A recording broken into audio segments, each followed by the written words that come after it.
KBS ETV 특별기획 주말 드라마 다리미 패밀리가 36회를 마지막으로 대단원의 막을 내렸습니다. 최종 회는 평균 시청률 20%를 넘는 높은 기록을 찍으며 뜨거운 사랑 속에 유종의 미를 거뒀는데요. 오늘은 이 드라마가 우리에게 남긴 이야기를 되돌아보며 다양한 생각을 좀 나누고자 합니다. 구독과 좋아요 부탁드리면서 시작하겠습니다. 다리미 패밀리는 청렴동 골목에서 세탁소를 운영하는 한 집을 중심으로 펼쳐지는 이야기인데요. 만득과 길래 노 부부가 우연히 발견한 100억 원이 든 돈가방을 중심으로 벌어지는 사건과 가족, 사랑 이야기를 코믹하게 그려낸 작품입니다. 또한 이 돈의 주인인 지승그룹 아들 서강조와 세탁소집 딸의 사랑, 그리고 가족들의 이야기가 잘 버무려진 이야기입니다. 이 드라마의 특징은 일단 초반에 세탁소집 막내딸 다리미가 시각장애인으로 나오는데요. 정말 이 연기가 너무 힘들었을 듯 합니다. 극 초반에 다리미와 강주가 같은 대학교에서 같은 과목을 한 학기에 함께 들었는데 그때 인연으로 다리미가 어느 날 횡단보도를 건널 때 강주를 향해 나랑 잘래? 라고 하며 함께 밤을 보낸 후 헤어집니다. 그 후 다리미는 속으로 행여 소식이 오려나 기다리지만 남자는 까맣게 잊고 군대 가고 유학 가고 그렇게 지내다가 어느 날 다시 재회하게 됩니다. 그런데 다리미가 안과를 다니던 중 8억이 있으면 어떤 특별한 시술로 눈을 볼 수 있다는 이야기를 듣고 엄마는 온 데를 찾아다니며 돈을 구하려 했지만 가난한 집에서 8억이란 꿈도 꿀 수 없는 액수죠. 그런데 우연히도 만득과 길래가 100억이 든 돈가방을 산에서 발견하게 되고 이 돈가방을 들고 와서 다리미 수술도 받고 눈도 보이게 돼 새 인생을 살게 됩니다. 이 과정을 강주도 보게 되는데요. 이 돈이 강주 엄마 지연의 숨겨둔 돈이었습니다. 후에 이 돈 주인이 강주 엄마 지연이란 돈이란 게 밝혀지고 그 돈이 세금을 내지 않기 위해 15년간이나 집에 숨겨뒀었던 돈이다. 뭐 이런 내용이 나옵니다. 마지막엔 그 돈의 주인 강주 엄마 지연이 그 돈을 시각장애인을 위해 쓴다는 이야기와 반대하던 다리미를 며느리로 맞아들이고 그 돈을 훔친 다리미네 가족 범인들은 징역 1년의 죄값을 치르고 다시 화목하게 살아간다로 결말을 맺게 됩니다. 마지막 회에서는 청렴 세탁소 가족과 지승그룹 가족이 각자의 행복을 찾으며 훈훈한 결말을 맞이합니다. 이 드라마가 드물게 돈을 소재로 하긴 했습니다만 늘 그렇듯 돈이 없는 가난한 사람은 착하다는 프레임 속에서 그걸 그려냈습니다. 이 드라마의 극중에 나오는 가방에 든 돈, 침대 밑에 쫙 깔린 이 5만 원짜리 지폐는 물론 가짜 돈입니다. 그러나 이 소품에 쓰이는 가짜 돈도 한국은행 지침에 의거해 화폐 모조품 이용 신청을 해서 절차에 따라 만들어 사용하고 끝나면 반드시 폐기 처분해야 한다는 거 아셨습니까? 여기 쓰인 가짜 돈 100억을 만드는데 실제 돈 600만 원 정도가 들었다고 합니다. 저는 종이로 그냥 만들어서 마음대로 쓸고 마음대로 버리고 하는 줄 알았는데 이런 가짜 돈도 어떤 정해진 절차에 따라 쓰고 폐기해야 된다는 거 이번에 처음 알았습니다. 이 드라마의 메인 주인공은 강주 역의 김정현 배우와 다리미 역의 금세록 배우인데요. 물론 당연히 연기에 대한 호평이 많았습니다. 그런데 다른 드라마와 달리 이 드라마에서 노인 역이 화제를 불러일으켰는데요. 보통 할머니 할아버지들이 이렇게 인기 있기는 힘든데 두 배우가 0.5인분이란 유행어도 만들어내고 의좋은 모습도 인상적이었고 마치 연기보다는 실제 대화인 듯 자연스러웠다는 평이었습니다. 이 드라마의 만득으로 나오는 박인원 배우는 1945년생, 상대 역인 길래 역으로 나오는 김용옥 배우는 1937년생이었습니다.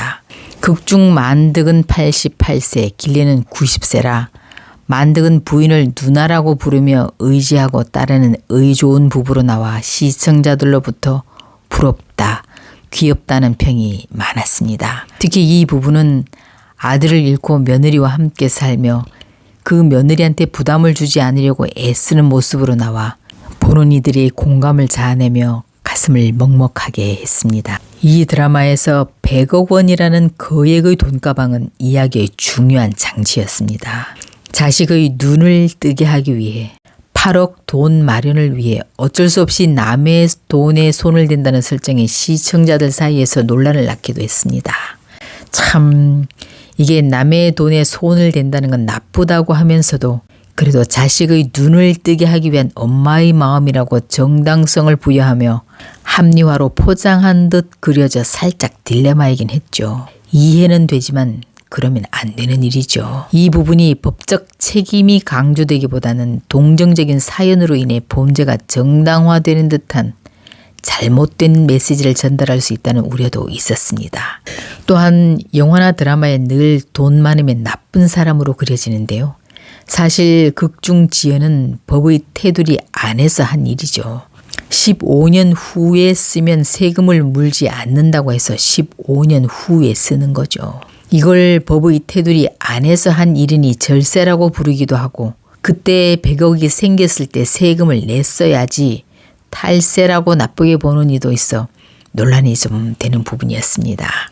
마지막 구형이나 도둑의 처리 부분에 대해서도 시청자들 간의 의견이 분분했지만 드라마니까요. 영화나 드라마는 빗자루 타고 날기도 하잖아요. 돈 100억을 훔치고 8억으로 수술을 하고 4억을 홈쇼핑 한 방으로 순식간에 벌고 하는 이런 부분에 대해서도 현실성이 없다는 비판도 있었는데요. 드라마니까요. 드라마는 드라마일 뿐 우리는 이 안에서 재미와 메시지를 찾는 데 의미를 두면 되지 않을까요? 또한 부자는 늘 나쁘게 가난한 사람은 착하게 그려지는 프레임에 대한 비판도 있었습니다. 이런 드라마 때문에 늘 우린 부자면 왠지 나쁜 사람 같고 가난하면 착하다는 이미지가 있는데요. 이런 생각을 가지고 있으면 부자가 되기 어렵습니다. 착한 것과 가난한 것, 돈과 선악은 별개라는 점을 우리가 되새길 필요가 있습니다.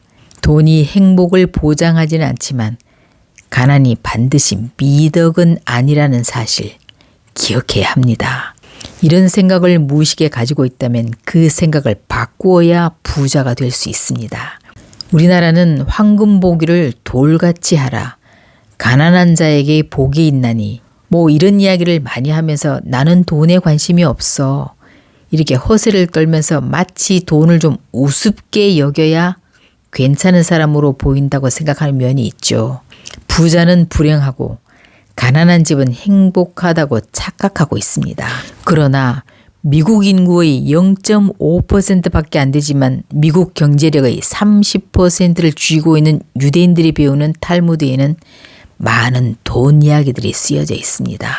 가장 대표적으로 가난이 앞문으로 들어오면 행복이 뒷문으로 나간다는 이야기 들어보신 적 있으시죠? 가난하면 행복을 지키기 힘든다는 이야기입니다. 돈이 없으면 삶이 고달픕니다. 돈이 중요하다고 이야기하면 어떤 이는 꼭 돈보다 건강이 더 중요하다, 행복이 더 중요하다라고 맞받아 이야기를 합니다. 이는 둘 중 하나를 선택할 때의 이야기인데요. 왜 그 둘 중 하나를 꼭 선택해야 하나요? 우린 둘 다 있어야 잘 살 수 있는데 말이죠. 왜 자꾸 하나를 꼭 선택해야 하는 것처럼 자꾸 질문을 만들어서 무의식적으로 자꾸 부는 나쁜 거다라는 답을 만들어 심을까요? 마치 두 팔이 다 있어야 하는데 오른팔 할래 왼팔 할래라고 묻는 것과 같은 이치입니다. 이 드라마를 보면서 돈에 대해 시각장애인과 그 가족의 삶, 다양한 인간관계 등에 대해 생각해 보게 됐는데요. 극중 다리미가 눈수술비 마련을 위해 복권을 긁는 장면이 있었습니다. 저도 한번 따라해 보기도 하면서 즐겁고 행복했습니다. 여러분은 이 드라마를 보면서 어떤 생각이 드셨나요? 댓글로 여러분의 소중한 의견을 남겨주세요. 다음 주부터 시작되는 독수리 오형제를 부탁해로 다시 찾아뵙겠습니다. 감사합니다.